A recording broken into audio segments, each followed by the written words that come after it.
دنیا کے حالات سے یوں لگتا ہے کہ دنیا تیسری عالمی ایٹمی جنگ کی طرف بڑھ رہی ہے۔ یوکرین روس کی جنگ ہو رہی ہے، پاکستان انڈیا کی جنگ ہے، اور اب اسرائیل نے ایران پر زبردست قسم کے خوفناک قسم کے حملے کیے ہیں۔ اس موضوع پر بات کرنے کے لیے ہم نے اسٹوڈیو میں مدعو کیا ہے مفتی عبدالمنعم فائز صاحب کو۔ وہ مشرق وسطیٰ کے حالات پر، دنیا کے حالات پر گہری نظر رکھتے ہیں۔ السلام علیکم۔ وعلیکم السلام۔ کیسے ہیں؟ اللہ کا شکر۔ مفتی صاحب یہ بتائیں کہ کیا جنگ عظیم اول اور دوم کے بعد ایک عرصہ ہو گیا ہے، کہتے ہیں نا کہ دنیا میں اصل جنگ ہے اور امن تو تیاری کے لیے ہوتا ہے، کیا دنیا تیسری عالمی جنگ کی طرف تو نہیں بڑھ رہی؟ دیکھیں، اس میں کوئی بعید نہیں ہے کہ تیسری عالمی جنگ کی طرف دنیا بڑھ رہی ہو، کیونکہ جو پہلی جنگ عظیم ہوئی، دوسری جنگ عظیم ہوئی، تو اس سے پہلے کی صورتحال ایسی ہی تھی کہ دنیا جو تھی وہ کئی بلاک میں تقسیم ہو گئی تھی، آپس میں اتحاد تھے، کئی ملکوں کے ایگریمنٹ ہو چکے تھے۔ تو اس وقت میں بھی دنیا بہت واضح طور پر دو بلاکوں میں تقسیم ہوئی ہے۔ ایک طرف چائنا لیڈ کر رہا ہے، رشیا کھڑا ہوا ہے، دوسری طرف امریکہ موجود ہے، اور دونوں کے حمایتی طرفدار ہیں جو مختلف ممالک کسی ایک گروپ میں شامل ہیں، کچھ ممالک دوسرے گروپ میں شامل ہیں۔ تو اس کا امکان بہرحال موجود ہے کہ دنیا جو ہے وہ کسی اگلی جنگ کی طرف بڑھ رہی ہو، فوری طور پہ شروع نہ ہو، لیکن یہ ہے کہ آگے چل کے کسی ایسی ہی صورتحال بن جائے کہ دنیا دو بلاکوں میں تقسیم ہو جائے۔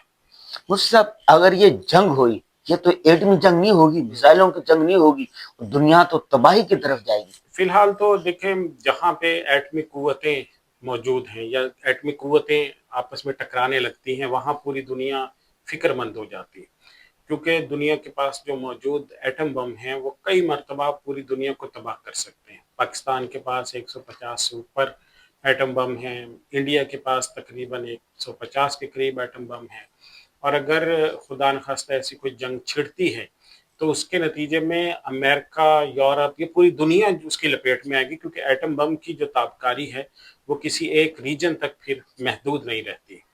تو اس لیے جہاں پہ ایٹمی قوتیں لڑ رہی ہوں وہاں پہ تو پوری دنیا فکر مند ہو جاتی ہے، جیسے پاکستان اور انڈیا کی جنگ میں ہوا تھا۔ لیکن جو اب ایران اور اسرائیل کی جنگ ہے یا ان کا مسئلہ چل رہا ہے، تو اس میں اس کا امکان کم ہے کہ ایران کے پاس ایٹمی طاقت ہو، اگرچہ بہت کچھ لوگ یہ کہہ رہے ہیں کہ ایران اس پوزیشن میں آ گیا ہے کہ شاید وہ ایٹمی تجربہ کر دے۔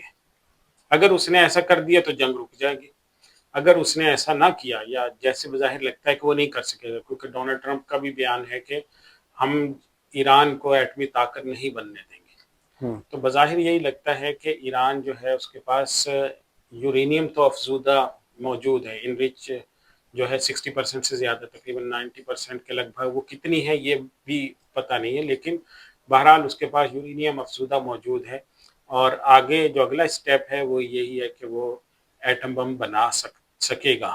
لیکن اس میں کیا صورتحال ہے، کیا وہ واقعتاً اس کے پاس سائنٹسٹ ایسے موجود ہے، اکوپمنٹ ایسا موجود ہے کہ وہ بنا سکتا ہے، اگر وہ کر سکا ہوا تو یہی موقع ہے، ورنہ ابھی جو ایران کے اوپر حملہ ہوا ہے وہ جتنا طاقتور، زبردست ہے، ہمہ گیر ہے، ہمہ جہت ہے، جتنا نقصان ایران کا ہوا ہے، تو اس کے تناظر میں اب کوئی اس کا جواز نہیں بچتا ہے کہ ایران خاموش رہے۔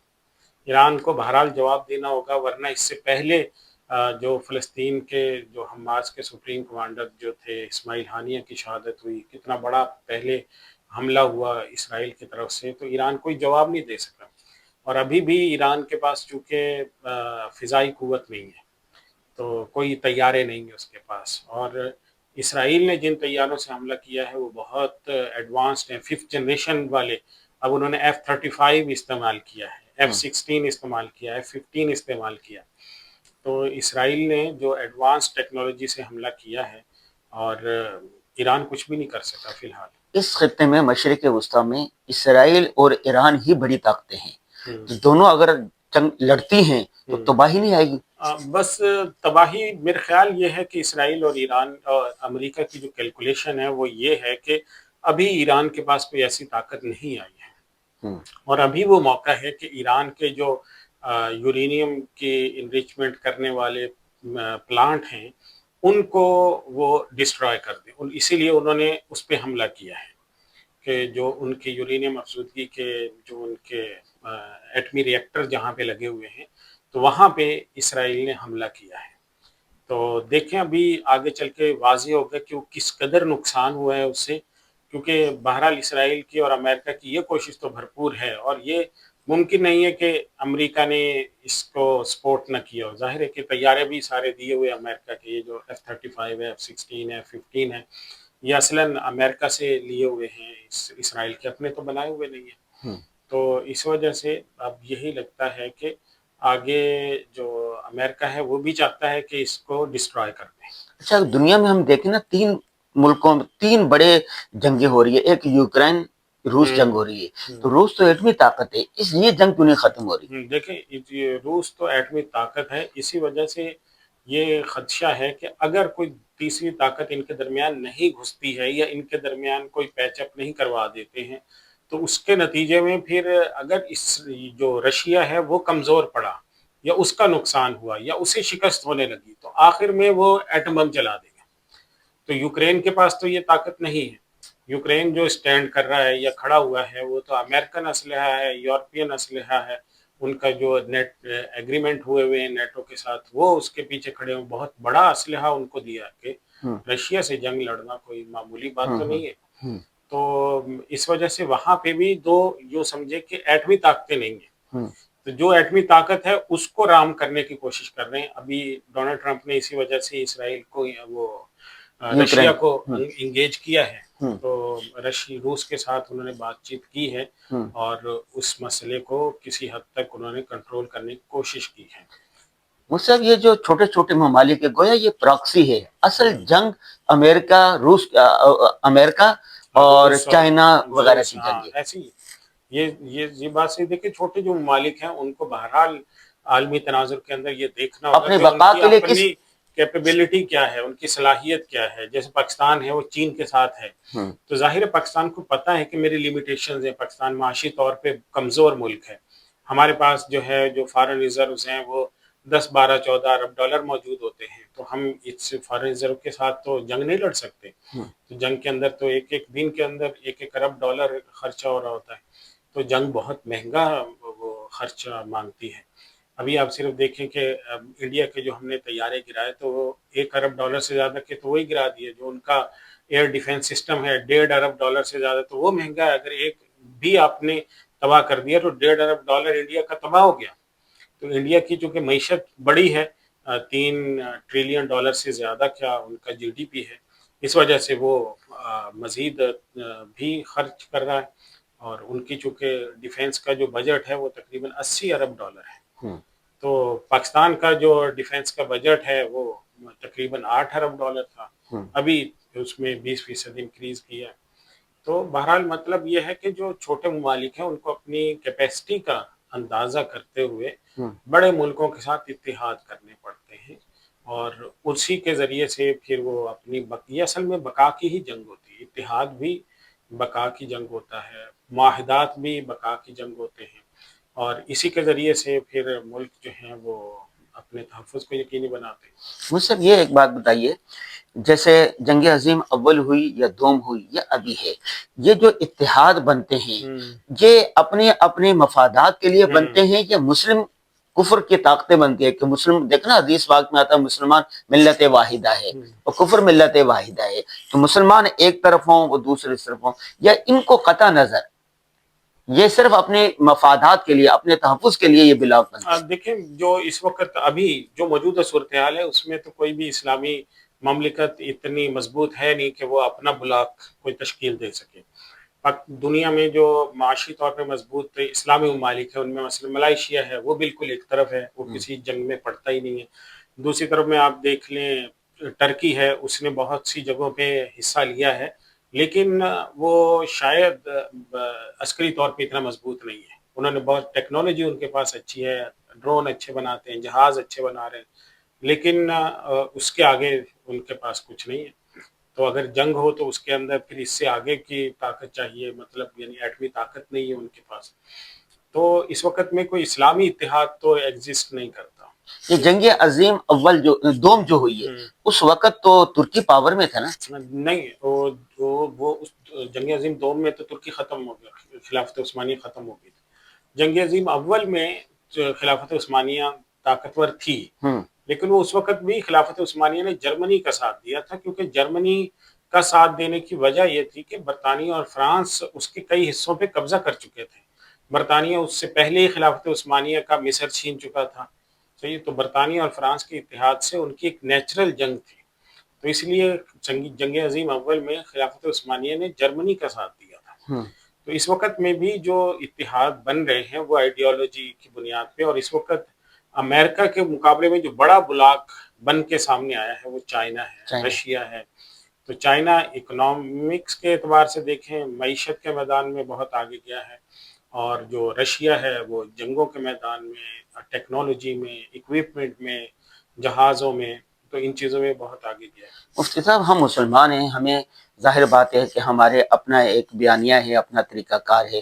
سیرت سے، رسول اللہ صلی اللہ علیہ وسلم کے طرز عمل سے ہمیں کیا پیغام ملتا ہے؟ دیکھیں، یہ تو ایک بہت بڑا موضوع ہے کہ حضور صلی اللہ علیہ وسلم نے جب مدینہ منورہ ہجرت کی تو سب سے پہلے آپ صلی اللہ علیہ وسلم نے یہودیوں سے معاہدہ کیا۔ تو پہلا ایگریمنٹ یہودیوں سے ہوا، کیونکہ سب سے بڑا خطرہ تھا مشرکین مکہ سے۔ تو حضور صلی اللہ علیہ وسلم نے یہودیوں سے ایگریمنٹ کر لیا، مشرکین مکہ کے ساتھ 3 جنگیں لڑی، صحیح ہے۔ غزوہ احزاب کے موقع پر انہوں نے معاہدہ توڑ دیا یہودیوں نے، تو اس کے بعد حضور صلی اللہ علیہ وسلم نے مشرکین مکہ کے ساتھ صلح حدیبیہ کر لی، اور پھر جا کر یہودیوں پہ خیبر میں حملہ کر دیا، تو غزوہ خیبر ہوا۔ یعنی حضور صلی اللہ علیہ وسلم نے اپنی زندگی میں یہ نہیں ہے کہ سارے محاذ بیک وقت کھول دیے ہوں یا سب سپر پاور سے بیک وقت جنگ لڑی ہو، اس کی بجائے جو تدبیر تھی وہ اختیار کی کہ حضور صلی اللہ علیہ وسلم نے جب مشرکین سے جنگ لڑی ہے تو یہودیوں سے ایگریمنٹ کیا ہے، جب یہودیوں نے وعدہ خلافی کی ہے اور ان کے خلاف جنگ ناگزیر ہوئی ہے تو پھر مشرکین مکہ کے ساتھ ایگریمنٹ حضور صلی اللہ علیہ وسلم نے کیا، اور جب یہ پورے علاقے فتح ہو گئے ہیں، یعنی مشرکین کا مسئلہ بھی ختم ہو گیا اور یہودیوں کا بھی، پھر جا کر روم اور فارس کے ساتھ جنگ لڑی ہے۔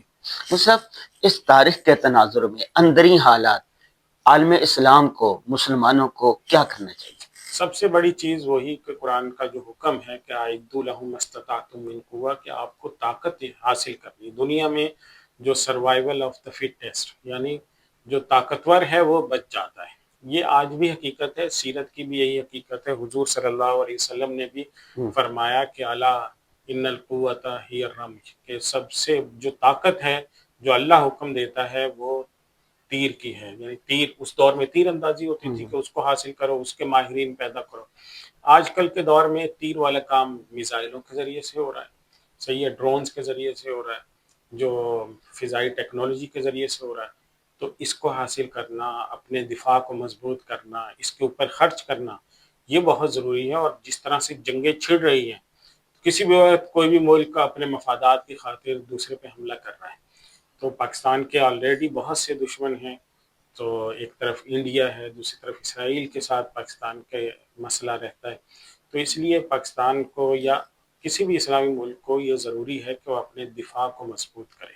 مصعب، جب ایسے حالات ہوتے ہیں نا، ہر آدمی جو نا پریشان ہوتا ہے، ایک عام آدمی ان حالات میں کیا کر سکتا ہے؟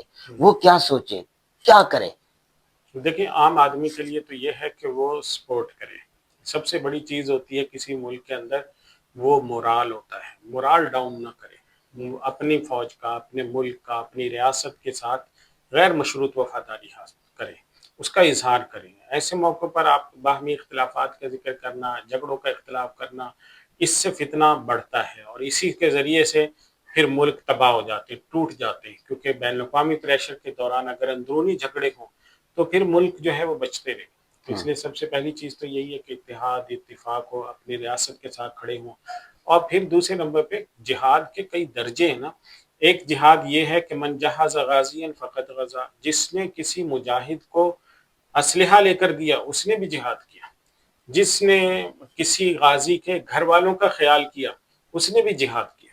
تو آپ اگر جہاد نہیں، مطلب جا کے جنگ دشمن سے لڑ نہیں سکتے، تو آپ لڑنے والوں کے اہل خانہ کا ساتھ دے سکتے ہیں، ان کے خیر خبر رکھ سکتے ہیں۔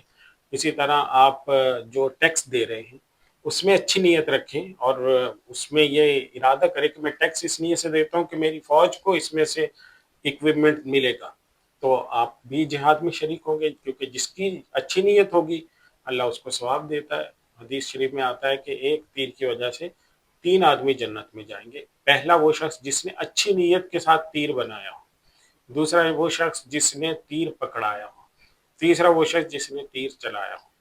تو اس لیے ہم یہ ساری جو فضائل ہیں ان کا استحضار رکھتے ہوئے کریں گے تو ثواب ملے گا اور ہم بھی جہاد میں شریک ہوں گے۔ بہت شکریہ مفتی صاحب۔ جی ناظرین، آپ نے دیکھا مفتی صاحب نے عالمی حالات سے لے کر ایک فرد کیا کر سکتا ہے پوری رہنمائی دی ہے، شریعت کی روشنی میں دی ہے۔ آپ نے دامیں درمیں قدمیں سخیں جس طرح ہو سکے اپنے گھر کا، اپنے ادارے کا، اپنے ملک کا، اپنے مسلمان بھائیوں کا اور عالم اسلام کا، سب کے لیے آپ نے دفاع کرنا ہے۔ ہمیں دیجیے اجازت۔ السلام علیکم ورحمۃ اللہ۔